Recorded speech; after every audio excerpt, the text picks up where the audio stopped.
Me acompaña en el estudio Severo López Mestre, director general de Mex Energy, a quien agradezco mucho su compañía. ¿Cómo te va, querido Severo? Hola, Carlos, buenos días. ¿Cómo le va a hacer el gobierno para transformar a estas dos empresas en empresas productivas del Estado? ¿Sí ocurrirá esto? El tema es muy interesante, incluso el Financiero, vale la pena recalcarlo, Carlos, Sí. publicó una encuesta el miércoles de parametría. 47% de la población cree que con la reforma energética se va a incrementar la corrupción. La corrupción se va a incrementar. Sí, Qué fuerte. el dato es fuerte. La parte de empresas productivas de Estado, que es como se le llama, Carlos, es quizás la parte más flaca de la reforma técnicamente. Es la parte técnicamente quizás que se quedó corta. ¿En qué sentido? No hay una ley, no sé si hay actualmente o había, ya veces como leyes orgánicas de estos organismos. ¿Lo hay en el caso de Pemex y desaparecerá? ¿O cómo se transforma el marco institucional para estas dos empresas tal que lo ves débil? Sí, mira, finalmente sí se crearon unas leyes ad hoc para cada una de las empresas, para Pemex y para CFE, y se les llamó empresas productivas de Estado, pero no se utilizaron los mecanismos idóneos o más poderosos, Carlos, para realmente hacer que esas empresas fueran empresas y productivas. Haciendo un estudio y una lectura de la regulación que se está proponiendo en la iniciativa, podemos concluir que ni van a ser empresas realmente y difícilmente van a poder ser productivas. Y voy a decir 4 razones muy importantes. La primera es, no se utilizó un mecanismo de competencia por el capital. ¿Qué significa eso? Qué interesante es esto, claro. No tienen que pelear por obtener el dinero como todas las otras empresas tienen que pelearlo en el mercado de deuda o en el mercado de capitales. Ellos tendrán capital. Por supuesto. Si tú y yo ponemos un negocio, Carlos... Tenemos que buscar de dónde sacamos la lana para ponerlo. Tendríamos que, claro, y tendríamos que convencer... ¿Sí?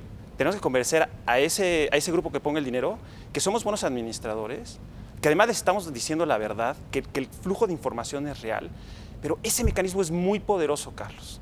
Es la esencia misma de la empresa moderna. Bueno, mete a todos los managers, a todos los directivos en una lógica de generar resultados, porque si le vas a pedir dinero al socio capitalista, bueno, pues es que tendrás que entregarle resultados eventualmente. Y eso no está entonces previsto en estas leyes. No. Se traduciría en la emisión de acciones, por ejemplo. Así es. Y es el mejor mecanismo para introducir incentivos de organización y desempeño. Por decirlo, tú lo dijiste de una manera muchísimo más clara, Carlos. La segunda, las herramientas regulatorias que se utilizaron, Carlos, tampoco son las idóneas, ¿no? Finalmente, a lo largo de estos años, de los últimos 20 años, no es una cuestión actual, el gran regulador del sector energético para las empresas ha sido la Secretaría de Hacienda. Y ha tenido 3 mecanismos básicos, Carlos. Uno es un techo sobre los servicios personales y las remuneraciones. Sí. Es decir, cuando tú tienes un monopolio, sea público o privado, Carlos, lo tienes que controlar de alguna manera. No importa si es del gobierno o de privados. Tiene los mismos incentivos para cobrar más o dar calidad o dar menor calidad, ¿no? Y esto lo hacía la Secretaría de Hacienda bajo el criterio del gobierno en turno. Bajo el criterio del gobierno en turno, ¿no? Tenía un techo sobre servicios y remuneraciones, unas metas de balance financiero. Finalmente, lo que gasta la empresa pública pues entra dentro del presupuesto de egresos y es parte del presupuesto de egresos. Sí. ¿No? Y también una propuesta global de financiamiento. Había 3 controles sobre lo que gastas y lo que entra, sobre lo que te vas a pagar y sobre cómo te vas a financiar. Esos controles permanecen.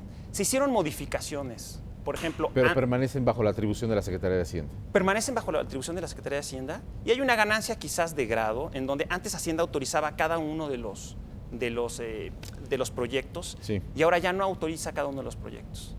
Solamente deja a Pemex, a CFE